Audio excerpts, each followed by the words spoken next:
Hello friends, good morning everybody. मैं हूं उज्जवल और आप देख रहे हैं हॉटस्टार मैथ्स के 5G नेटवर्क।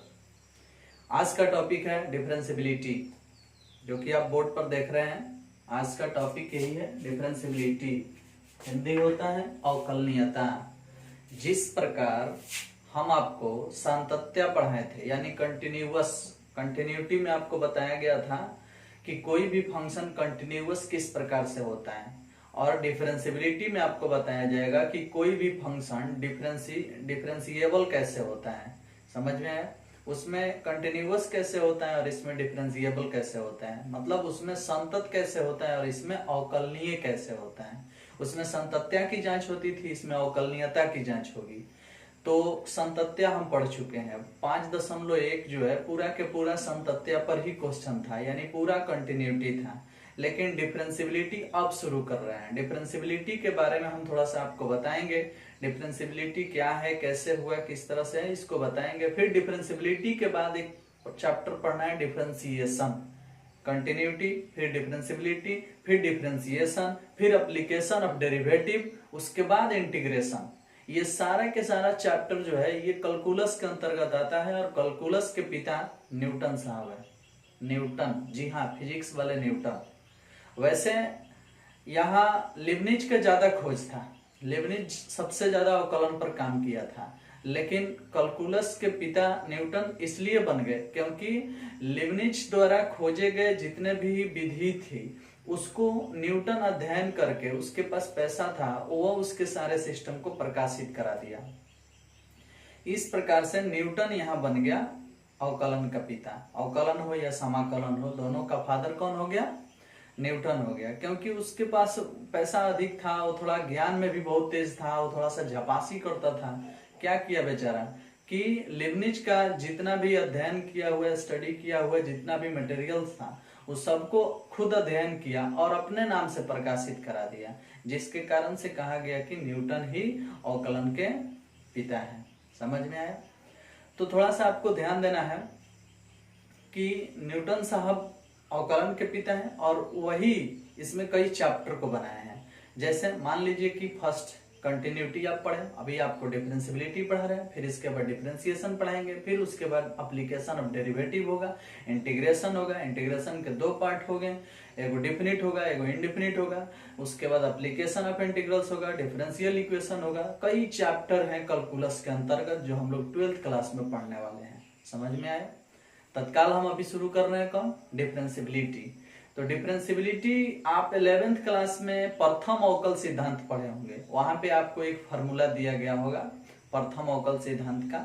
उसी फार्मूला के तहत हम लोग यहाँ चेक करेंगे कि कोई फंक्शन डिफरेंशिएबल है या नहीं है। तो वो फार्मूला क्या है भाई? तो आप पढ़े थे, याद कीजिएगा, f' इक्वल टू पढ़े थे limit delta x tends to 0 f(x) plus delta x minus f(x) बटा डेल्टा x। याद करना, ये प्रथम अवकल सिद्धांत का फॉर्मूला है। अगर हम डेल्टा x के जगह पर h लिख देते हैं तो ये हो जाता है f' equal to limit h tends to 0 f(x) plus h minus f(x) और बटा में h। ये फॉर्मूला हो जाता है। कब? जब जहां डेल्टा x है वहां पे हम h लिख देंगे, तब ऐसा हो जाएगा। इसको हम चाहें तो f' मतलब x बराबर a पर भी हम इसको निकाल सकते हैं। x के जगह पर a पुट करेंगे तो ये इस प्रकार हो जाएगा, limit h tends to 0 f(a) plus h minus f(a) बटा h। इसको कहा जाता है, प्रथम अवकल सिद्धांत के अनुसार 11th में बताया गया था। वहां भी थोड़ा सा आपको अवकलन डिफरेंशिएशन बताया गया था। वहां आपको बोला गया था कि x बराबर a पर f(x) का, x बराबर a पर f(x) का अवकलन क्या होगा? तो यही होगा f'(a), जिसका मान इतना होता है। ये आपको 11th क्लास में फॉर्मूला बना करके निकाला गया था। समझ में है ना? अब 11th क्लास तो हम आपको अभी बता नहीं रहे हैं, तो हम ये कहेंगे कि आप इस फॉर्मूला को कंफर्म अपने माइंड में सेटअप करेंगे, याद करेंगे। समझ में है ना? ये भी फॉर्मूला है जब x बराबर a पर निकालना होगा, और ये भी फॉर्मूला है, मेन फॉर्मूला यही है, मेन फॉर्मूला यही है। तो ये अवकलन निकालने का विधि है, इस सूत्र के आधार पर हम अवकलन निकालते थे 11th क्लास में। प्रथम अवकल सिद्धांत इसको बोला जाता है, और इसी के तहत हम लोग किसी भी फंक्शन का अवकलन निकालते थे, डिफरेंशिएशन करते थे। अब सुनिए, यहां हम इसका किस प्रकार प्रयोग करने वाले हैं। तो जिस प्रकार पिछले वीडियो में, चाहे उसके पीछे वीडियो में आप संतत चेक कर रहे थे, क्या कर रहे थे, संतत चेक कर रहे थे, और वो भी किस प्रकार से कि LH लिमिट, RH लिमिट और वैल्यू ऑफ मेन पॉइंट तीनों मान बराबर होता था, तो हम बोलते थे कि ये फंक्शन संतत है, यानी कंटिन्यूअस है। लेकिन यहाँ LH लिमिट नहीं होगा, यहाँ LHD होगा। समझ में आया? डिफरेंशिएबिलिटी है तो LHD होगा, मतलब यहाँ होगा left hand derivative, left hand derivative LHD, और एक होगा RH_D, राइट हैंड डेरिवेटिव। तो लेफ्ट हैंड डेरिवेटिव और राइट हैंड डेरिवेटिव यानी LHD और RH_D ये दोनों बराबर होगा, तो हम बोलेंगे कि कोई भी फंक्शन x बराबर a पर क्या है, क्या है, अवकलनीय है। अब अवकलनीयता की परिभाषा लिखना है आपको, और फिर समझना भी है कि कैसे अवकलनीयता की परिभाषा क्लियर होती है। अब तक सिर्फ 11th वाला हम फॉर्मूला आपके सामने लिखे हैं, लेकिन अभी हम आपको अवकलनीय होने के शर्त बताएंगे कि अवकलनीयता क्या है, कोई भी फंक्शन अवकलनीय किस प्रकार से होता है।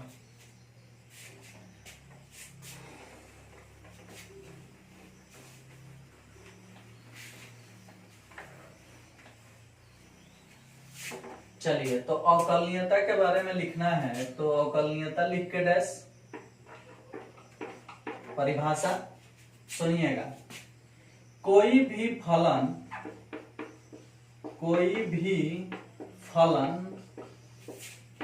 fx, कोई भी फलन fx x बराबर a पर अवकलनीय कहलाता है यदि LHD बराबर RH_D, मतलब लेफ्ट हैंड डेरिवेटिव बराबर राइट हैंड डेरिवेटिव, जहां LHD इक्वल टू होता है limit h tends to 0 minus f a minus h a plus h minus f a बटा h, और राइट हैंड डेरिवेटिव होता है limit h tends to 0 f a plus h minus f a बटा में h। यह है LHD का मान और यह है RH_D का मान। देख रहे हैं, फर्क कुछ नहीं है, यहाँ माइनस है और यहाँ 0 के बाद प्लस है। देख रहे हो, अगर यहाँ माइनस होता है तो एगो माइनस यहाँ लगाना पड़ता है, तो वो भी एगो फॉर्मूला हो जाता है, जो कि केसी सिन्हा के बुक में दिया है, चाहे इस बुक में भी दिया होगा।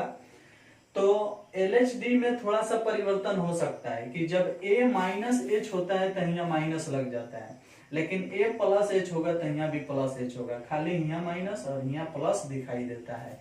समझ में है? तो LHD और RH_D का मान भी आपके सामने हम लिख चुके हैं। वही चीज है जो उसमें था पीछे, अभी हम जो बोर्ड मिटाए हैं उस पर जो फॉर्मूला लिखे थे उसमें सबसे लास्ट वाला f-a वाला मान यही था। गौर कीजिएगा, दोनों सेम है, दोनों में कोई अंतर नहीं है, फर्क खाली कहाँ है, 0 के बाद माइनस लग गया तो LHD और 0 के बाद प्लस लग गया तो RH_D। समझ में आया ना? चेक किस पर हुआ है, x बराबर a पर, तो x बराबर a पर चेक होगा, लेकिन हर बार h टेंड्स टू 0 ही लिया जाएगा। यहाँ वो ये आता है, जिस पर चेक होगा वो यहाँ आता है, यहाँ। समझ में है? ये नहीं जी आप थोड़ा सा कंफ्यूज हो जाइएगा, कहिएगा कि सर x बराबर a पर चेक कर रहे हैं तो यहाँ h टेंस टू 0 काहे लिखें? अरे भैया वो x बराबर a है तो जहां x रहेगा वहां ना a आएगा, h की जगह पे थोड़ी आ जाएगा। इसलिए हमेशा सूत्र में h टेंस टू 0 ही रहेगा, h टेंस टू 0 ही रहेगा। हाँ, LHD निकालना होगा तो h टेंस टू 0 माइनस होगा, लेकिन RHD निकालना होगा तो h टेंस टू 0 प्लस होगा। समझ में है ना? बस LHD RHD में मात्र यही थोड़ा सा अंतर है, नहीं तो दोनों में सेम सेम लिखा जाता है। अगर दोनों में अंतर लाना चाहते हो तो कोई दिक्कत नहीं, यहाँ माइनस करोगे तो यहाँ भी आपको माइनस करना पड़ेगा, ऐसा भी एक फार्मूला होता है। समझ में आया? जो आपको केसी सिन्हा के बुक में मिल सकता है या इस बुक में मिल जाना चाहिए। इस बुक में तो वैसे हमको दिखाई नहीं दे रहा है, लेकिन आप अपने केसी सिन्हा के बुक में देख सकते हो। इस बुक में हम जितना बताए हैं सिर्फ वही दिखाई पड़ रहा है, ठीक है? इस तरह से। अब देखो जी, हम अभी एनसीईआरटी के बुक फॉलो कर रहे हैं और एनसीईआरटी में डिफरेंशियबिलिटी चेक करने के मात्र 2 ही क्वेश्चन दिए गए हैं। एगो दिया गया है आपके 5.2 का क्वेश्चन नंबर 9 और 10, गौर कीजिएगा। एक्सरसाइज 5.2 के क्वेश्चन नंबर 9 एंड 10, ये 2 प्रश्न में सिर्फ अवकलनीयता चेक करना है। इससे आप समझ सकते हैं कि अवकलनीयता कितना महत्वपूर्ण है। समझ में? कोई खास ज्यादा महत्वपूर्ण नहीं है, क्योंकि पूरे बुक में अवकलनीयता चेक करने के लिए सिर्फ 2 ही प्रश्न दिए गए हैं। समझ में? और अभी तक आपके एग्जाम में इसमें से कौन क्वेश्चन आया भी नहीं है अवकलनीयता वाला। समझ में आया? तो जब एग्जाम में ये प्रश्न पूछने वाले हैं भी नहीं, इसलिए बच्चे इस पर ज्यादा ध्यान देते भी नहीं है। लेकिन फिर भी मैं बता रहा हूं, अवकलनीयता चेक हो रहा है, हम पढ़ा रहे हैं तो हमको तो बताना है ना। संतत्या आपको बता दिए हैं, संतत्या पर प्रश्न पूछा है आपके एग्जाम में और पूछ भी सकता है। उस पे एगो पूरा चैप्टर है 5.1, लेकिन 5.2 में सिर्फ 2 ही क्वेश्चन है जिससे कि हम अवकलनीयता चेक कर सकते हैं, वो भी क्वेश्चन नंबर 9 और क्वेश्चन नंबर 10। इसमें से हम अभी आपको बताने वाले हैं क्वेश्चन नंबर 9, फिर क्वेश्चन नंबर 10। ये दोनों आज के वीडियो में हम बता देंगे और अवकलनीयता आज के आज ही खत्म हो जाएगी। समझ में आया? हाँ, तो शुरू करते हैं। इसको आप नोट कर लीजिए, स्क्रीनशॉट लेकर के, चाहे जैसे भी हो आप इसे नोट कीजिए, क्योंकि ये फार्मूला हो गया और LHD और RHD का मान भी आपके सामने दिखाई दे दिया। अब इस आधार पर हम कैसे क्वेश्चन एगो दूगो बनाएंगे वो आपके सामने अभी हम प्रस्तुत कर रहे हैं। वैसे देखो 5.1 और 5.2 यानी कंटिन्यूटी और डिफरेंशियबिलिटी, ये दो का थ्योरी ऐसा होता है ना कि सिर्फ और सिर्फ कॉपी में सजाने के लिए ही होता है, क्योंकि इससे एग्जाम में क्वेश्चन बहुत कम पूछे जाते हैं, नाम मात्रा के पूछे जाते हैं, नहीं भी पूछे जाते हैं। समझ में है ना? लेकिन फिर भी ये जड़ है, अगर मैं ना बताऊं तो आप कहिएगा कि सर को बताने ही नहीं आ रहा है, इसलिए मैं अपना काम तो करूंगा ही। प्रश्न बोल रहा है क्वेश्चन नंबर 9, 5.2 के क्वेश्चन नंबर 9 में बोल रहा है कि सिद्ध कीजिए कि fx equal to mod x minus 1 x बराबर 1 पर अवकलनीय नहीं है। सिद्ध करना है कि fx equal to mod x minus 1 x बराबर 1 पर अवकलनीय नहीं है, अवकलनीय नहीं है, यही बात सिद्ध करना है। समझ रहे हैं ना? 5.2 का क्वेश्चन नंबर 9 है, एक्सरसाइज 5.2 क्वेश्चन नंबर 9। अवकलनीयता हम एक टॉपिक उठाए हैं जिसके कारण ये क्वेश्चन हमें सॉल्व करना पड़ रहा है। 1 से लेके 8 तक नहीं सॉल्व कर रहे हैं, डायरेक्ट 9 नंबर सॉल्व कर रहे हैं, क्योंकि अवकलनीयता का एग्जाम्पल भी हो जाएगा और चैप्टर का क्वेश्चन भी हो जाएगा, इसलिए हम ये काम कर रहे हैं। उसके बाद तो डिफरेंशिएशन शुरू होगा। डिफरेंशिएशन में बहुत लंबा थ्योरी वगैरह होगा, बहुत आपको मजा भी आएगा, खूब मजा आएगा, और वो आपके एग्जाम में खूब पूछता है, गर्दा उड़ा के बना देना है। समझ में है ना? तो बहुत ज्यादा पूछता है आपके एग्जाम में, डिफरेंशिएशन, कैलकुलस, डिफरेंशिएशन, इंटीग्रेशन, ये सब एग्जाम में अधिक मात्रा में आता है। हाँ, चैप्टर ये 5.1 कंटिन्यूटी था जिसे पढ़ना था, एग्जाम में कम पूछता है, पूछा है लेकिन कम पूछता है। और डिफरेंशिएबिलिटी तो पूछा ही नहीं है, एक क्वेश्चन ने नहीं पूछा है, लेकिन फिर भी चैप्टर में है तो पढ़ाना मेरा फर्ज है, आपको पढ़ना पड़ेगा। आओ देखते हैं इसको। सबसे पहले किसी भी प्रश्न का अगर अवकलनीयता चेक करना होगा तो आप देखिएगा कि किस पर चेक करना है। x बराबर 1 पर चेक करना है। तो जब x बराबर 1 पर चेक करना है तो पहले f1 निकालिएगा और फिर f1 प्लस h निकालिएगा। दोनों बात समझ में आई। अगर 2 पर चेक करना होगा तो f2 निकालिएगा, फिर f2 प्लस h निकालिएगा। 3 पर चेक करना होगा तो f3 निकालिएगा, f3 प्लस h निकालिएगा। जिस पर भी चेक करना होगा उसको एक बार निकालना पड़ेगा। अब f1 निकालना है तो f के साथ x है तो x माइनस 1 है, f के साथ 1 है तो 1 माइनस 1 होगा। मतलब जहां x है वहां पे 1 पुट होगा, एक में से एक गया तो कितना आएगा 0। लेकिन 1 प्लस h को यहाँ सेट करो तो x के स्थान पर 1 प्लस h तो x के स्थान पर 1 प्लस h, माइनस 1 तो माइनस 1, ऐसा हो जाएगा।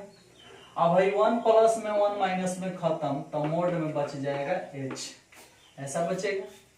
चलिए तो f1 का मान 0 आ गया, f1 प्लस h का मान मोड h आ गया। अब हमें LHD लिखना है, LHD। अब LHD क्या बोलता है तो बोलता है limit h tends to 0 minus f a plus h है, ये ना फॉर्मूला होता है। तो जब a पर चेक करना होता है तो a प्लस h होता है, यहाँ 1 पर चेक करना है तो 1 प्लस h होगा, माइनस f1 होगा और बटा में h होगा। हाई वाला रहता है यहाँ पे और हाई वाला रहता है यहाँ पे, बीच में माइनस नीचे h। ये सजाने आपको आ गया। कभी भी ऐसा ही करना है, ये वाला आ जाता है यहाँ पे और ये वाला आ जाता है यहाँ पे, बीच में माइनस और नीचे h। अब क्या होगा कि limit h tends to 0 minus उतार देते हैं, इसका मान कितना आया है मोड h लिख देते हैं। इसका मान कितना आया है 0 आया है तो 0 लिख देते हैं, बटा में क्या है h। अब भाई 0 लिखने की कोई आवश्यकता है, 0 तो हट जाएगा और LHD होने के कारण मोड h माइनस h बन जाएगा। Limit h tends to 0 minus, mod h minus h बन जाएगा और बटा में h रह जाएगा, 0 तो हट जाएगा। मोड h माइनस h क्यों बना, क्योंकि LHD है। LHD में यानी कभी भी लेफ्ट हैंड में क्या होता है, अतः मोड जो है माइनस लेके आता है। तो ये हो गया। अब ये कट जाएगा तो आएगा -1। LHD का मान कितना निकाल दिया हम लोग, -1। अब बारी है किसका, RHD का। RHD के लिए सूत्र लिखा जाता है limit h tends to 0 plus, उसी तरह से सजाया जाएगा, f1 plus h minus f1 बटा में h। हाई चीज हिया, बीच में माइनस और बटा के नीचे h। फार्मूला पर सेटिंग हो रहा है जो अभी थोड़ा देर पहले इसके पीछे वाले बोर्ड पे लिखे थे, तनिक ध्यान देना। अब इसका मान जो है मोड h है तो फिर सेटिंग होगा तो ऐसे हो जाएगा limit h tends to 0 plus mod h, और भाई तो फिर 0 हो जाएगा, देखो 0 आया है तो 0 लिखने की आवश्यकता नहीं है और बटा में h। अब देखो ये RHD है तो मोड h प्लस h लेके आएगा और h कटेगा तो कितना मान आएगा 1 आएगा। यानी अब ये वैल्यू हो जाने वाला है limit h tends to 0 plus h बटा h और ये कट के कितना आएगा 1। हाई आ गया 1, RHD आ गया 1 और LHD आ गया -1। क्या दोनों बराबर है, नहीं ना है। तो साफ शब्दों में लिखा जा सकता है कि चूंकि LHD does not equal to RHD, इसलिए x बराबर 1 पर फलन अवकलनीय नहीं है, अवकलनीय नहीं है। और यही सिद्ध करना था कि x बराबर 1 पर फलन अवकलनीय नहीं है, सत्यापित करें। समझ में आया? तो इस प्रकार से हम आपके सामने क्वेश्चन नंबर 9 को बता दिए। कोई खास दिक्कत आपको हुई तो नहीं होगी, समझ में आया ना? अब हम आपको बताने वाले हैं क्वेश्चन नंबर 10। तैयार हो जाइए। क्वेश्चन नंबर 10 में कह रहा है कि f(x) इक्वल टू महत्तम पूर्णांक फलन x बराबर 1 तथा x बराबर 2 पर अवकलनीय नहीं है, सिद्ध करना है। क्वेश्चन नंबर 10 में कह रहा है कि अगर f(x) equal to greatest integrals function x, महत्तम पूर्णांक फलन, इसके बारे में हम आपको बता चुके हैं, ग्राफ भी खींचे थे। x बराबर 1 पर और x बराबर 2 पर अवकलनीय नहीं है, अवकलनीय नहीं है। यही बात तो सत्यापित करना है। सत्यापित कर देना है कि x बराबर 1 पर और x बराबर 2 पर अवकलनीय नहीं है। गजब। जब नहीं है तो फिर हमको LHD और RHD को बराबर नहीं दिखाना होगा। चलिए शुरू करते हैं और देखते हैं इसकी दशा क्या है। तो हम आपको बोले हैं कि किसी पर भी चेक करना होगा तो पहले उसी का मान निकालना होगा। अगर हम x बराबर 1 पर चेक करने चल रहे हैं तो हमें f1 पहले निकालना होगा, फिर f1 प्लस h निकालना होगा। यही ना बात बोले थे जी। x बराबर 1 पर अगर चेक करना है तो f1 निकालना होगा और फिर f1 प्लस h। 2 पर चेक करना होगा तो निकालिएगा f2 और f2 प्लस h, जैसी आपकी इच्छा। कहिएगा तो हम 2 पर भी चेक कर सकते हैं, लेकिन वो आपके लिए छोड़ रहे हैं। अब सुनो, जब हम 1 पर चेक कर रहे हैं तो इसमें 1 लिखेंगे तो इसका मान पक्का 1 ही आएगा, लेकिन हम नहीं लिख रहे हैं, उतना ही छोड़ दे रहे हैं। f1 प्लस h को इसमें पुट करेंगे तो इतना आएगा, 1 प्लस h, इतना आएगा। इसको हम चाहे तो ऐसे लिख सकते हैं, 1 अलग h अलग, ऐसे कर दिए। सूत्र लिखते हैं LHD बोलता है limit h tends to 0 minus f1 plus h minus f1। हाई वाला ही हाई वाला ही देखो, हाई वाला ही हाई वाला ही बटा के नीचे h, ये फार्मूला है। फार्मूला आप देखिएगा, जब हम आपको परिभाषा लिखाया अवकलनीयता का तो वहां LHD और RHD का मान लिखवाए थे। समझ में आया? वहां a पर चेक हुआ था, इसलिए a प्लस h और f a मिलेगा, लेकिन यहाँ 1 पर चेक हो रहा है तो 1 प्लस h और f1 मिल रहा है। समझ में आया ना? अब चलिए, limit h tends to 0 minus, इसका मान कितना दिया है भैया? भैया ना दिया है 1 प्लस h, और इसका मान कितना दिया है? 1 बटा के नीचे क्या है? h। हाई वाला खत्म, एगो प्लस में एगो माइनस में बच गया। Limit h tends to 0 minus और ग्रेटेस्ट इंटीग्रल्स फंक्शन h और h। अब थोड़ा सा आपको दिमाग लगाना है, गौर कीजिएगा। याद कीजिए, आपको बताया गया था कि अगर 2.3 लिखते हैं इसमें तो जवाब 2 आता है, मतलब बाएं साइड भागता है। बाएं साइड ग्राफ पर अगर 2 और 3 के बीच में कुछ भी लीजिएगा तो 2 पर भागेगा। अगर 1 और 2 के बीच में कुछ भी लीजिएगा तो 1 पर भागेगा। 0 और 1 के बीच में कुछ भी लीजिएगा तो 0 पर भागेगा। -1 और 0 के बीच में कुछ भी लीजिएगा तो -1 पर भागेगा। ऐसा ग्राफ में हम बताए थे। बाएं साइड में भागता है महत्तम पूर्णांक फलन x। अब सोचो कि 0 से छोटा, 0 से तनी से छोटा, तो संख्या रेखा पर यहाँ 0 होता है और यहाँ -1 होता है। तो 0 से तनी से छोटा कुछ भी पुट होगा तो भाग के जाएगा -1 पर। कहाँ जाएगा? -1 पर। और नीचे वाले में जब 0 पुट होगा तो ये हो जाएगा इस प्रकार, -1/0। और -1/0 को हम बोल सकते हैं -∞। समझ में आया? गौर कीजिएगा। 0 से तनी से छोटा है, महत्तम पूर्णांक फलन है, इसलिए छोटा वाला चर्चा करना पड़ेगा। हाई सीधा फंक्शन है तो इसमें डायरेक्ट 0 पुट होगा, तो h के जगह पर डायरेक्ट 0 पुट हुआ। इसमें 0 से तनी सा भी कम करेंगे तो भागेगा -1 पर, इसलिए -1/0, दैट मीन्स माइनस इन्फिनिटी। समझ में है? अब चलो RHD अगर निकालने चलते हो तो RHD में लिखा जाता है limit h tends to 0 plus. तो 0 प्लस का अर्थ क्या है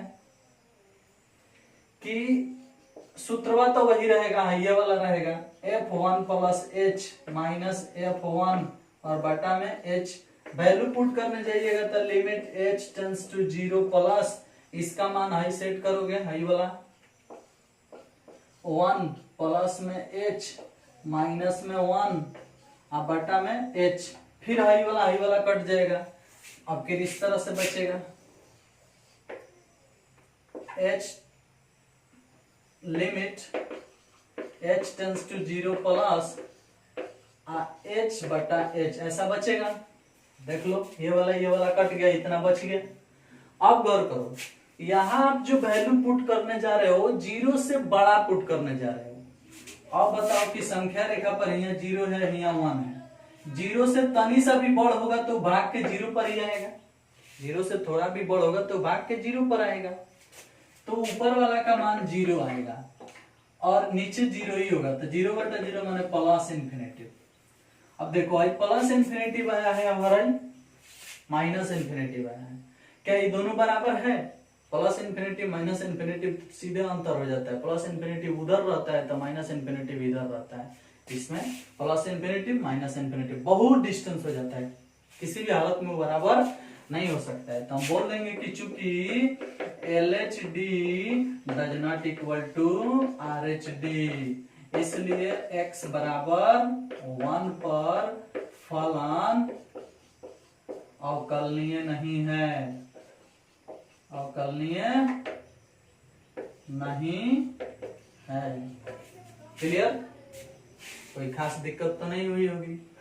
इसी प्रकार इसमें x बराबर 2 पर आपको चेक करना है। जब आप 2 पर चेक कीजिएगा तो यहाँ 2 प्लस h, यहाँ 2 प्लस h, यहाँ 2, यहाँ 2, यहाँ h, 2 ऐसे सेटिंग करोगे, 2 से 2 कट जाएगा, h बटा h वही आएगा, माइनस इन्फिनिटी वही आएगा, प्लस इन्फिनिटी फिर बराबर नहीं होगा। फिर बोल दीजिएगा कि फलन अवकलनीय नहीं है, स्पष्ट शब्दों में। और हमें उम्मीद है कि आप बहुत बढ़िया से अवकलनीयता को समझ लिए होंगे, कोई खास दिक्कत नहीं हुई होगी। अगर दिक्कत हुई भी होगी तो साइड करो, वीडियो पर कितना सीखेगा महाराज, इसलिए आप थोड़ा सा इसे साइड कर दो, क्योंकि आपके एग्जाम में ये प्रश्न पूछा है ना कभी पूछ सकता है, ऐसा उम्मीद है मेरा। अब तक 2009 आज से 10 साल पहले से ही बुक लागू हुआ है और 2009 से लेके अभी तक अवकलनीयता पर क्वेश्चन नहीं पूछा है। समझ में है? नहीं पूछा है एकदम। और जब नहीं पूछा है तो चांस कम है पूछने का। हाँ, संतत्या पर पूछा है, एगो दूगो प्रश्न पूछा है, संतत्या पर पूछ सकता है, इसलिए तो संतत्या पर थोड़ा सा ध्यान दे दो। अगर पूछे या ना पूछे, हमने पढ़ाया और आपको पढ़ना है तो बेशक पढ़ते रहो, सीखते रहो। ज्यादा समस्या हो तो मेरा नंबर तो है ही है आपके पास, व्हाट्सएप नंबर हर वीडियो के थंबनेल पर जाता है, आप वहां से देख करके व्हाट्सएप से जुड़िए और जो भी समस्या है पूछिए, मन लगा के पढ़िए। हाँ, लेकिन कल का वीडियो एकदम मिस मत कीजिएगा। कल से जो क्लास चलने वाला है कैलकुलस के अंदर, बहुत ही रोचक, बहुत ही मजेदार और बहुत माने बिंदास, आप ऐसा चीज सीखिएगा ना, अजूबा होगा आपके लिए। धीरे धीरे जब भी उसका 2-4-5 वीडियो बीतेगा तब आपको एकदम दिखने लगेगा कि मैं कौन हूँ, अंतर आपको दिखेगा, मैं कौन हूँ, समझ में, और आप किससे पढ़ रहे हैं और बाकी लोग कैसे हैं। काफी चीज आपको सीखने को मिलेगा और हम काफी अलग तरीका से आपको बहुत चीज सिखाने वाले हैं, समझ में आया ना। तो कल के बाद का जो वीडियो है वो सब के सब रोचक होने वाला है, तो कल से जितना भी वीडियो है उसको लगातार देखिएगा। और एक काम करते जाओ, लाइक भी करो, शेयर भी करो, सब्सक्राइब कर लो अच्छा लगता है तो, समझ में आया। लाइक शेयर करोगे तो हमें थोड़ा सा खुशी मिलेगी, लाइक आता है तो हम देखेंगे कि हाँ कितने लोग लाइक किए हैं, कितने लोगों को वीडियो अच्छा लग रहा है, समझ में है ना। तो लाइक कर दिया करो, और अच्छा लगे तो कमेंट बॉक्स में लिख भी दिया करो। समझ में आया ना? काफी उम्मीद रहती है बच्चों का उधर से रिप्लाई देखने का। हर रिप्लाई को हम देखते हैं, हर किसी का कमेंट देखते हैं, कोई खास से माने ऐसा नहीं है कि हम छोड़ देते हैं। भले रिप्लाई हम नहीं करते हैं लेकिन सब किसी का जरूर देखते हैं कमेंट। समझ में आया ना? और काफी उम्मीद होती है कि आप उधर से कमेंट करें और देखें कि आप क्या कर रहे हैं, पढ़ रहे हैं कि नहीं पढ़ रहे हैं। हमें समझ में जरूर आता है। तो आपका हक बनता है कि अगर अच्छा लगे तो जरूर कुछ ना कुछ बोलिए। समझ में आया? अब बुरा लगे तो कमेंट बॉक्स में मत आइए, फोन करके बोल दीजिएगा जो बोलना है। समझ में आया ना? और ये भी बात है कि जितना हम पढ़ाए हैं उसके थ्योरी का कॉपी अलग, क्वेश्चन सॉल्व कीजिए वो अलग। समझ में आया? खूब अच्छा से लिखिए, बनाइए। कल के बाद यानी कल से जो हम वीडियो बताएंगे डिफरेंशिएशन का, वो आपके एग्जाम में एकदम पूछता है और बहुत महत्वपूर्ण है। तो कल से वीडियो आपको छोड़ना नहीं है, लगातार देखना है और बहुत अच्छा से देखना है। बहुत हेवी चीज आपको उसमें सिखाएंगे, बहुत मजा आएगा। समझ में? तो हमें आपका उम्मीद रहे, हमें आपका इंतजार रहेगा और हमें आपसे उम्मीद रहेगा कि आप अच्छा से सीखेंगे और मेरे वीडियो को लाइक भी करेंगे, शेयर भी करेंगे। इस वीडियो में सिर्फ इतना ही। Thank you, bye bye.